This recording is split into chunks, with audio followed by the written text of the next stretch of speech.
With that said, let's get into today's topic, authority versus responsibility. After that, we'll discuss some follow-up topics like 22 Convention, big announcement that I put out last week. I've got a great segue for going from this topic into the 22 Convention. We're going to probably have to define that and sort of explain the logic, I guess, behind the 22 Convention. Yeah. One of the things I wanted to start with here is one of the popular themes, I think, in the red pill community, particularly in the guys who are more dedicated to self-improvement. We've done a podcast called Success Porn, where we've kind of I think delineated the difference between guys like, say, Tony Robbins or RSD, and like, say, somebody such as myself or Ryan or whatever. You know, we're kind of getting into the situation where we're taking on counseling or I don't want to call it life coaching, because that leaves a bad taste in my mouth. But I think that, Ryan, you're starting to take on guys that want to talk to you, do some sort of, I don't want to call it therapy, it's not really therapy, but it's like just talking with another guy. And I think it's interesting that in this day and age, in the Lost Boys generation, there's so many men who want to talk to you about that. And when I was at the 21 Convention, this was like, hit home for me even more, because I had so many guys hitting me up and wanting me to be their counselor and wanting me to sit down with them for, an hour. I mean, that's the whole reason they even flew out to the 21 Convention, was so they could talk to me. And so I see a lot of the red pill starting to lean the way of this self-improvement narrative. And I'm not saying that that's inherently bad. I'm just saying that we need to be careful of how we go about doing that. And what it's always my concern to stay on a red pill message, or stay on a red pill topic, or stay on a stay on red pill truths. People and tell them what they want to hear. Yeah, exactly. And that's the thing, is like, I see a lot of guys, like Donovan, for instance. Donovan is now doing this 24/7. Okay. I do Rollo Tomasi, I do the Rational Male. Probably about half of all of my work time is now dedicated to doing what I do. So I have other venues and I have other irons in the fire. And I really kind of worry about guys who decide to do this for a living and then get deplatformed, and then, have what happened to Roosh happen to them. And so I see a lot of guys getting into this self-improvement, feel good about yourself kind of thing, but also own your shit. And I think that that's part of the theme right there, is own your shit and be responsible and be a responsible guy. And I don't necessarily think that that's a bad thing. I think that there sort of we need to inject a little bit of red pill awareness into the idea of becoming a better guy. Because right now, if I go and I look at, say, TradCon, like if I look at PragerU, for example, PragerU is very much about improving men. They want men to be improved, but they want it done according to the way that they think is proper, which is a traditional conservative Christian way. Fix society so my children have a good go of it in 10 years. Right, exactly. And I saw this, one of the things that kind of prompted me to want to do this topic is I saw a really great rebuttal to a PragerU video where they're imploring men that it's their responsibility to man up. And this is a constant theme I'm constantly getting especially from TradCon circles, but I'm also seeing it from other guys right now who want to be quote unquote life coaches. And they're all about owning your shit. And it's all about responsibility. And responsibility is great, but it only flies so far in as far as you actually have authority. And so from that PragerU video, I think it was some cutesy little girl that they have on there saying, we need more masculine men. It's not less masculinity. We need more masculinity. Yeah. Which is a great message, but it comes at the cost of placing all of that responsibility on men with zero authority given to men. And let me pause you here and ask you a question, Rollo. Is it a great irony that them promoting this, they think it's going to get men to man up and be more masculine, but I think at the end of the day, it just makes weaker men, because they're doing it in a way that's divorced from authority. Well, it's for control. And Pat Campbell and I have talked about this when it comes to religion. And I'm writing a book about red pill and religion right now. Religion has always been a means of control, of social control. chivalry, the original intent of chivalry had nothing to do with women. It had everything to do with controlling, men who are wealthy landowners in Europe and sort of reeling in their violent tendencies. So we needed this sort of warrior's code. We needed this honor among men, and women, of course, inserted themselves into that male space and then decided that they were going to say, oh, it's about opening doors and it's about courtly love and it's about all this other shit. And that is right there is we say those men have a responsibility to be chivalrous, knights of the round table, but yet nowadays we don't give them authority. We want them to think that they're living up to a masculine standard, but what they're doing is they're withholding the title of manhood, and they're saying you're not a man unless you own your shit and you assume and take responsibility for yourself. And it's just like the Jordan Peterson thing, wash your penis, clean up your room. And if you don't do this, then you're not a real man. And it's like the real man title is some sort of like medal that we want to give to men, but it's only if they do the things that we want them to do. So in the case of a tradcon, it is do what the Bible tells you, do what we tell you. We need more masculinity, but don't worry about women. We don't want to say anything about women. We don't want women to have to be held accountable for all of the decisions that they've made. It's because of men. It's women are the way they are right now because men have allowed them to be that way. Well, that only flies as far as those men having authority over those women. And that's what this PragerU video is about. And I'm going to go out and throw this out there. I watched a rebuttal to this by Turd Flinging Monkey, and he was 100% on. I did not disagree with anything the guy says. My only concern is, he diagnoses the problem perfectly. Responsibility without authority is meaningless.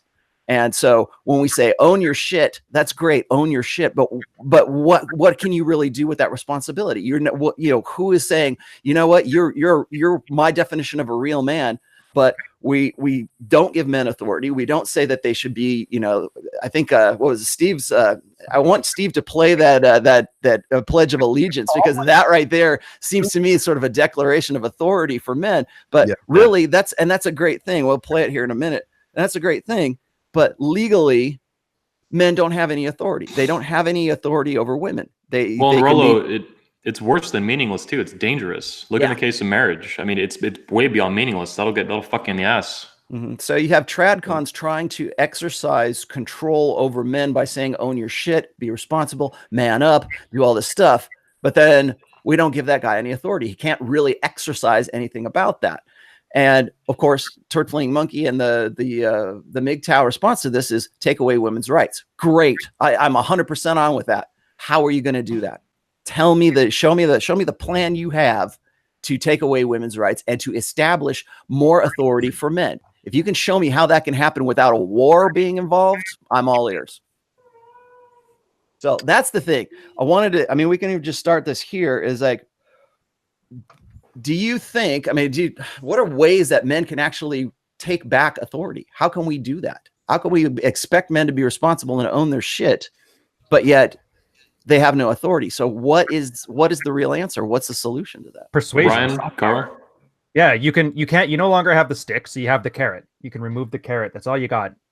And I always say, like, aesthetics are the big thing right now. The be attractive, don't be unattractive. You no longer get to say your paycheck makes you a man. You pretty much have to say, I get to be a man because if you don't want it, I'll find somebody else who will. That fear of missing out, the same reason girls will buy makeup, you can get those for a guy too. But I'm curious on Steve's perspective on this, because he's running the single land.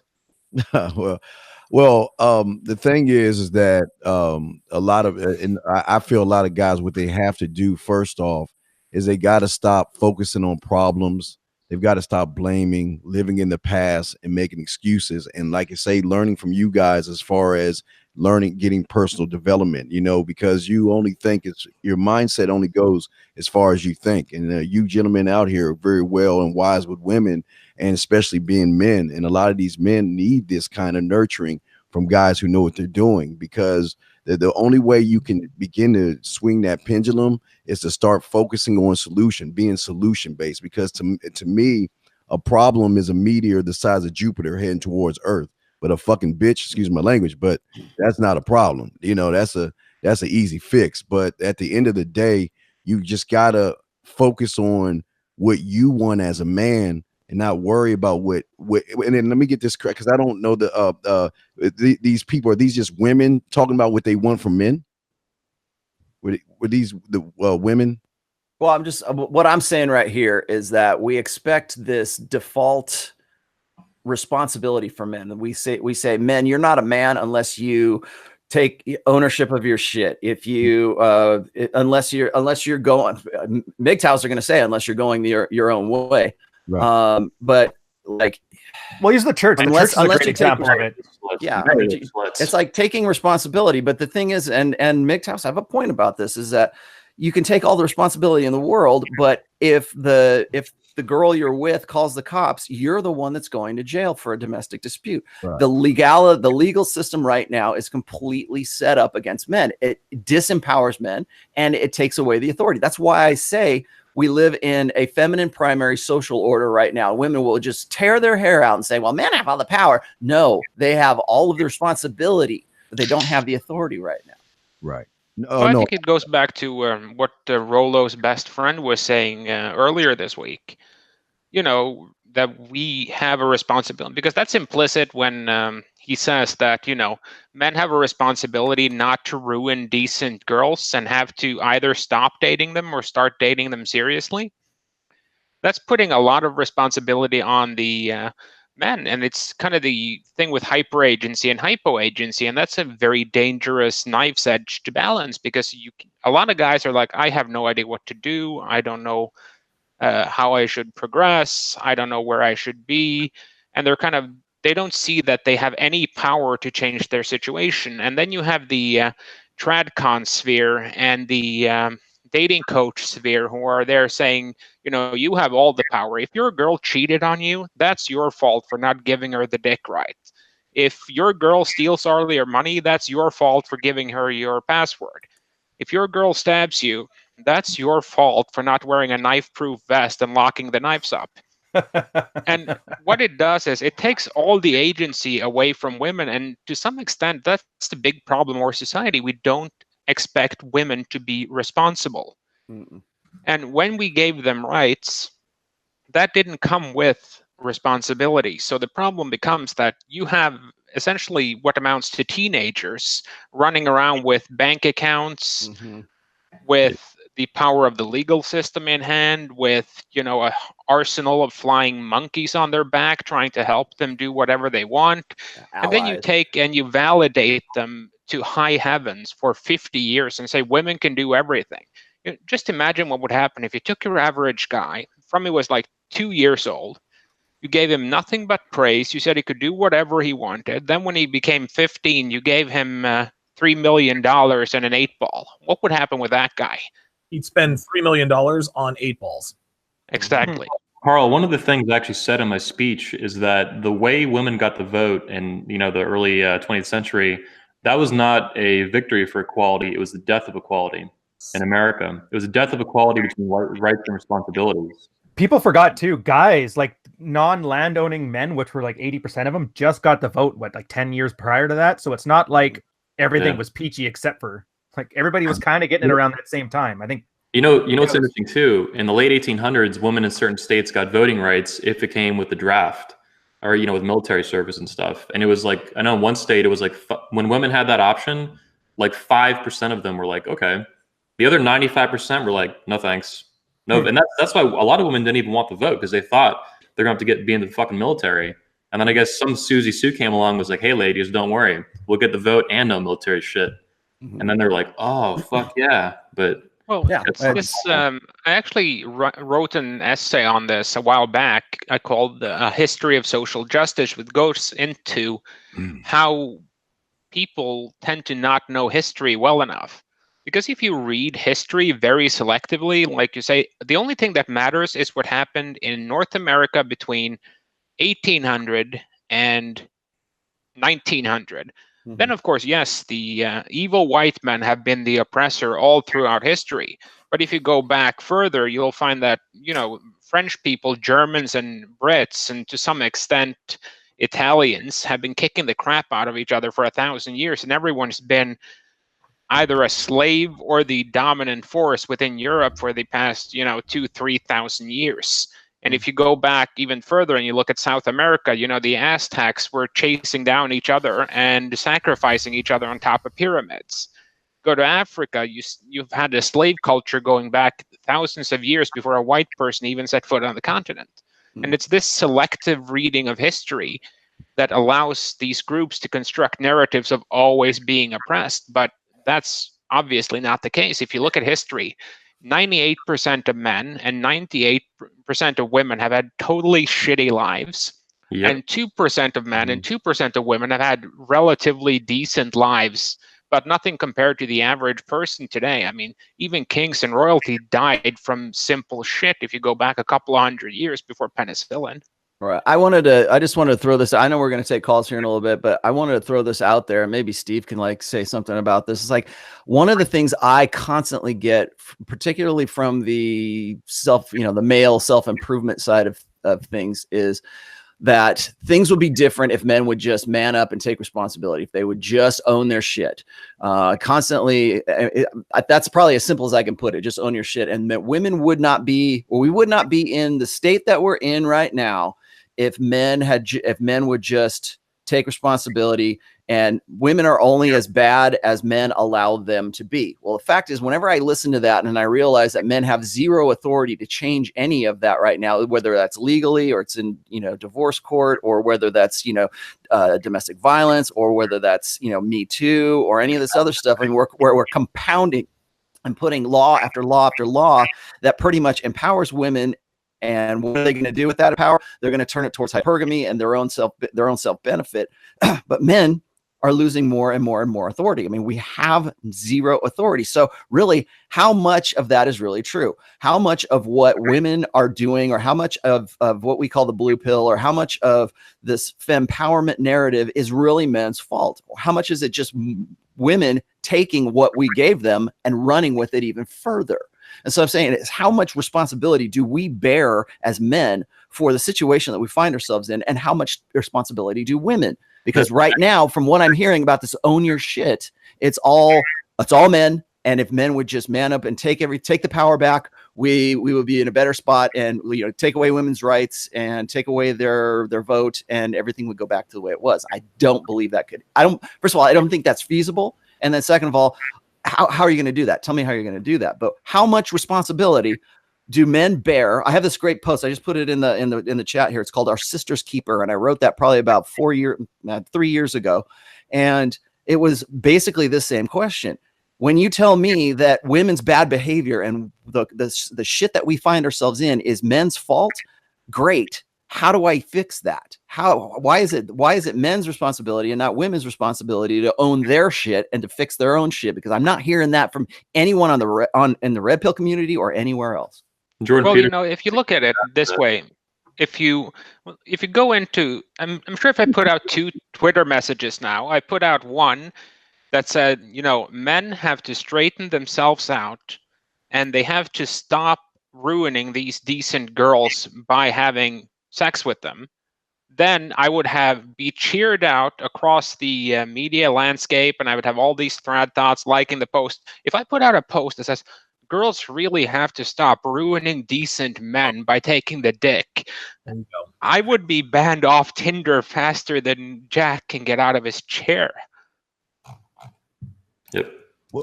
Well, that's the lack of authority I'm talking about. Go ahead, Steve. Oh, no, I'm sorry. No, I totally agree with y'all saying.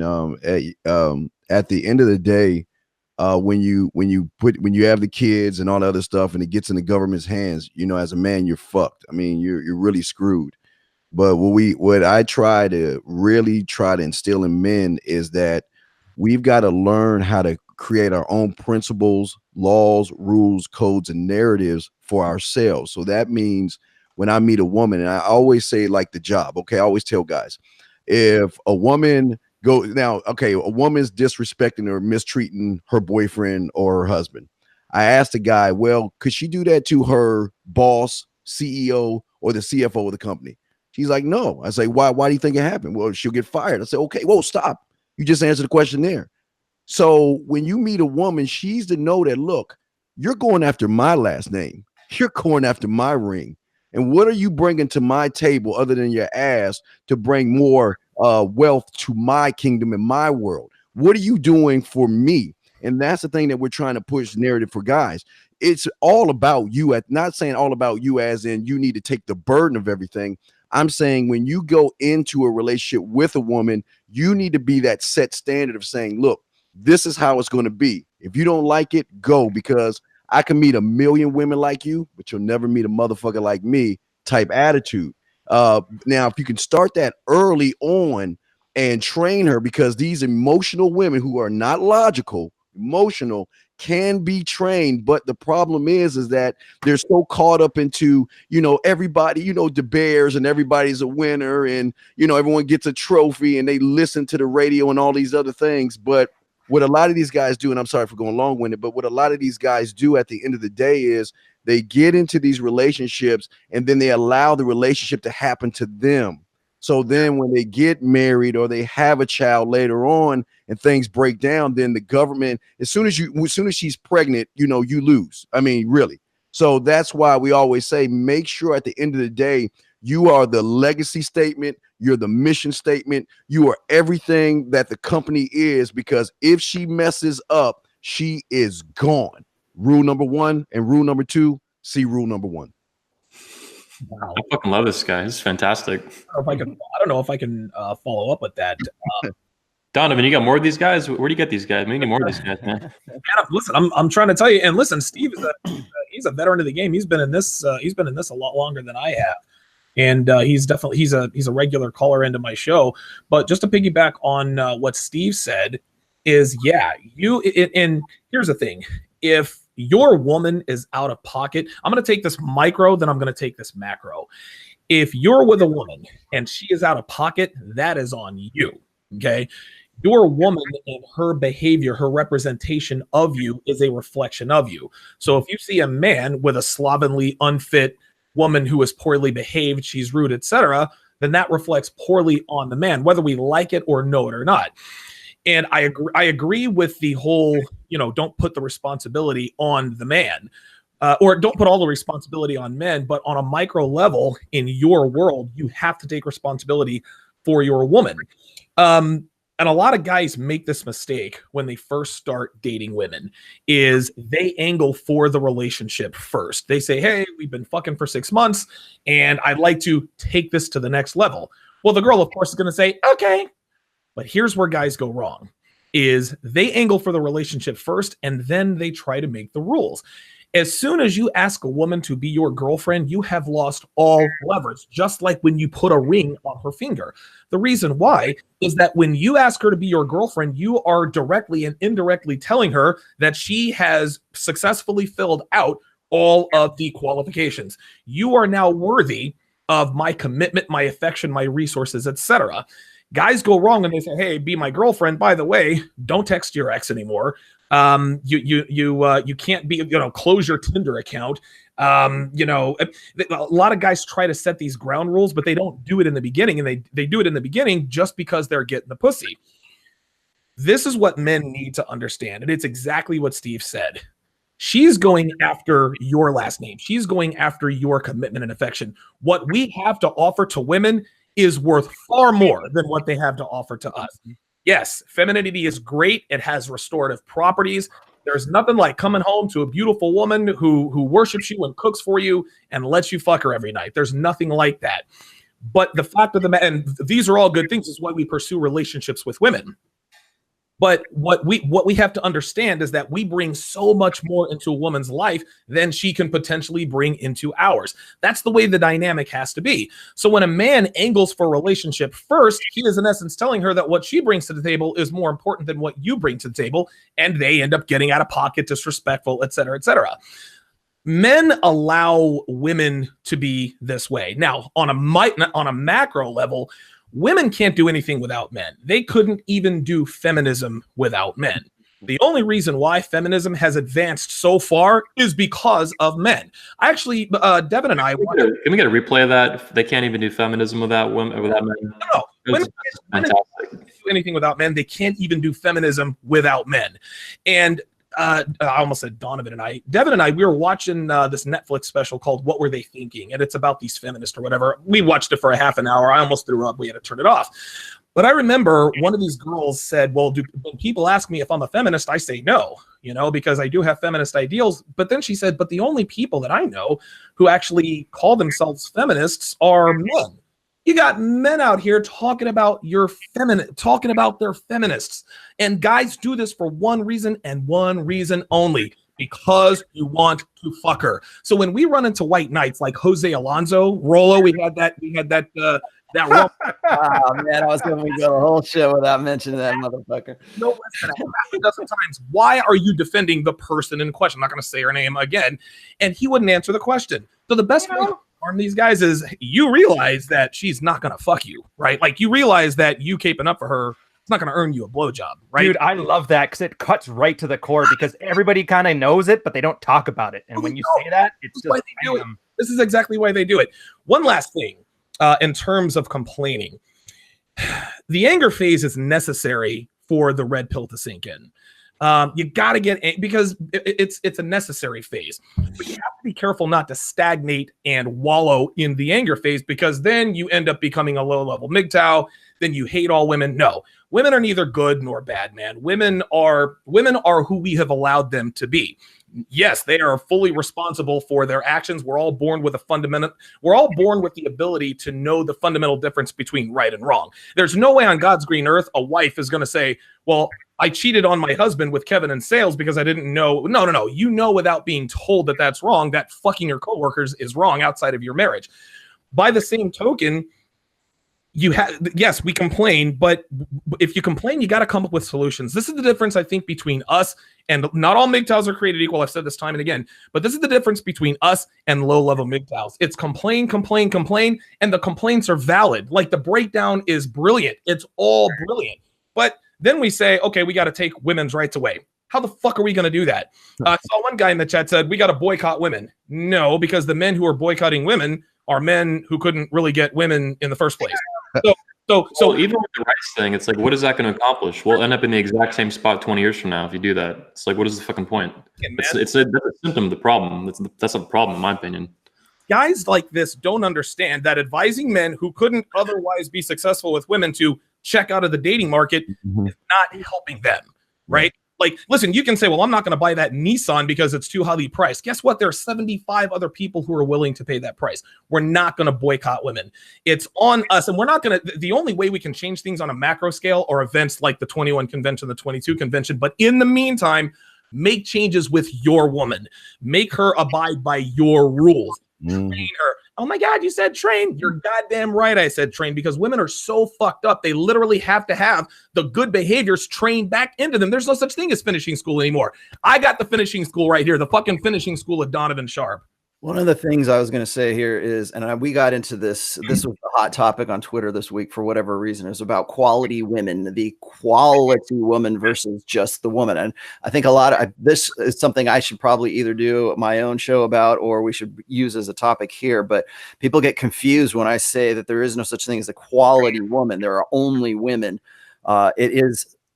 It is to dissuade you from believing in these ideals that there is some sort of qualitative difference between one woman and another when you're looking at mental firmware, when you're looking at just like basic understanding of her. Like when you're looking at hypergamy is going to be what it is no matter what that woman is. So whether she's your good girl or she's the club slut that you picked up, they're all using the same firmware. They might be using a different software, but they're using different or they have the same firmware. And the reason yeah, well, I was going to say, go ahead, Ryan. Well, I was going to say, speaking of which, did you notice that from our friendly neighborhood Stedderman there, that all he did to describe a high quality woman is he described what he wanted to be, and then he put tits on it. Yeah, pretty much. I like Steve, do you get that? Do you get that often? It's like the single man's game where they're looking for a woman that's basically them with tits, or yeah, or they're too busy focusing on what the woman wants instead of what the woman needs, and that's a huge difference right there, man. I think the other thing to understand, the other thing. Oh, go ahead.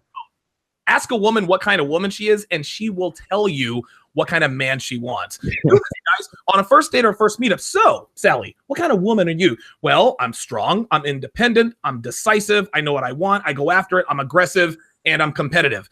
This is the kind of man she wants. And so it's sort of like an inverse projection, just like Ryan said, with men, listen, here's what I want. Me with a set of tits. And I'd be an ugly fucking woman. And that's because they have been raised in this egalitarian equalist mindset that like attracts like. If I'm like this, then I'll attract a man that is like this. And it is absolutely 100% false, because they don't understand that men and women are different, right?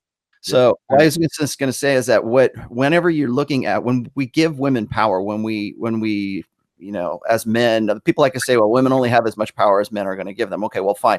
But we've given women like this unfettered power. And what do they do with that power? What's the first thing they're going to do? They're going to use it to their benefits. And what is the greatest insecurity that women want to feel secure about? They want to feel secure about alpha fucks and beta bucks. And that's exactly why we have the divorce industry, we have marriage industry, Me Too, all of that. All of those laws and legislations are byproducts of saying, okay, women, all the chains are off. Go ahead and do whatever you want to.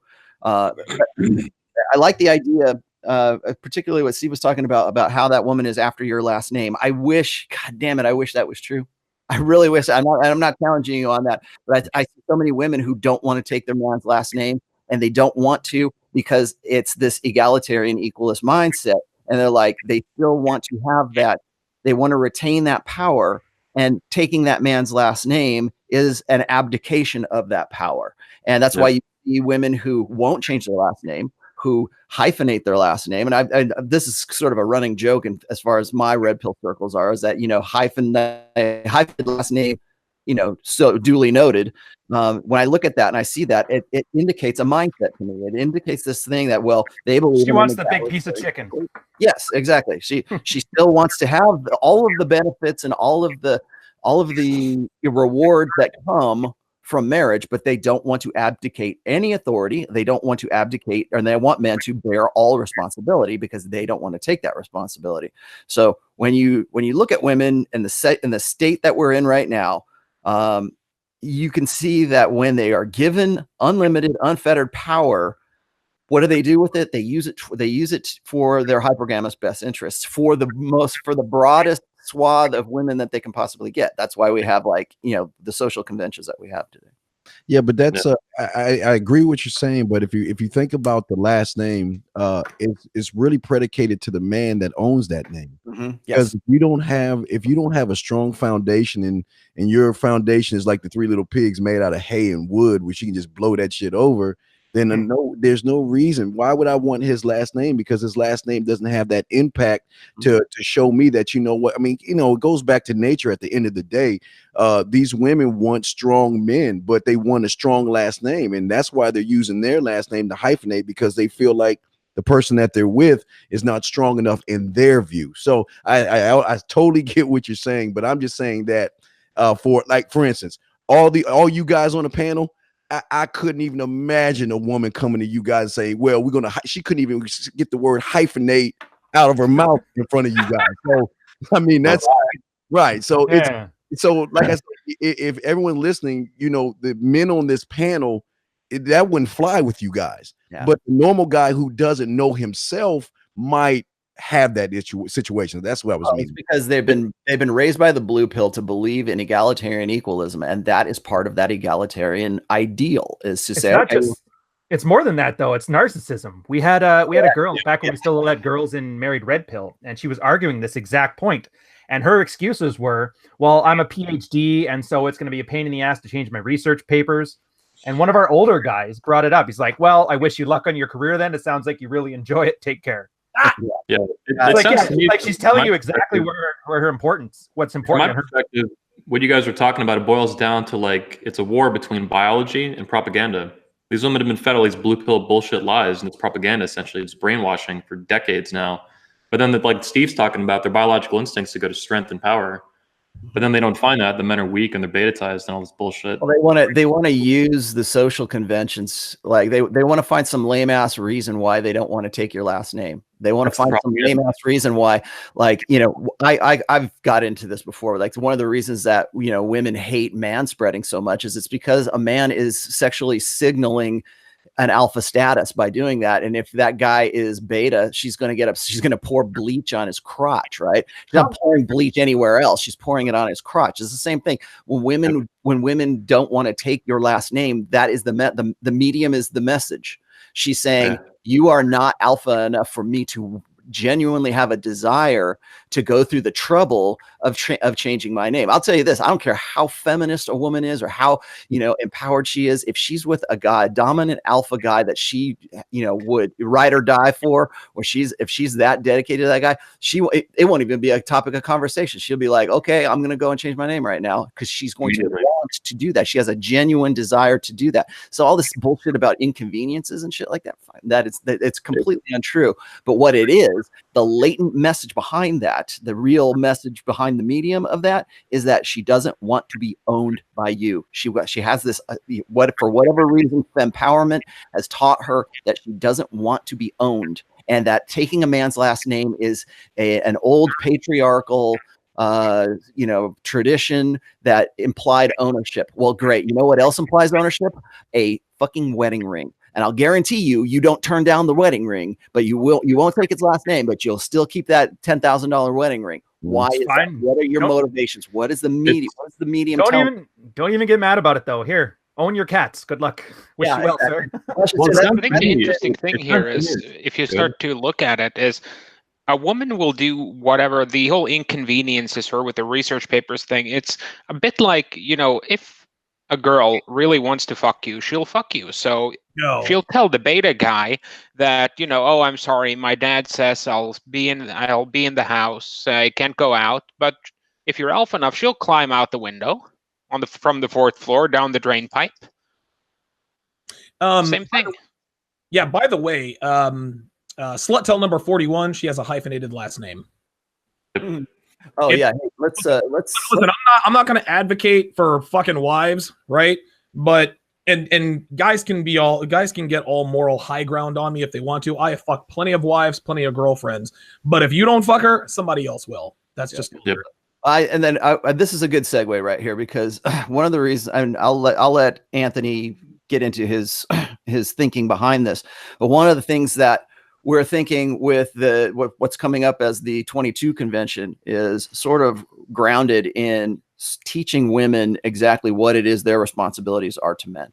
And for me to even utter those words right now, there's probably a million women just grinding their teeth and shitting their pants and saying, I can't believe he just said that, because they believe in that egalitarian ideal. And they also believe in they believe the hype. They believe that anything that would be critical of the feminine is a threat to them.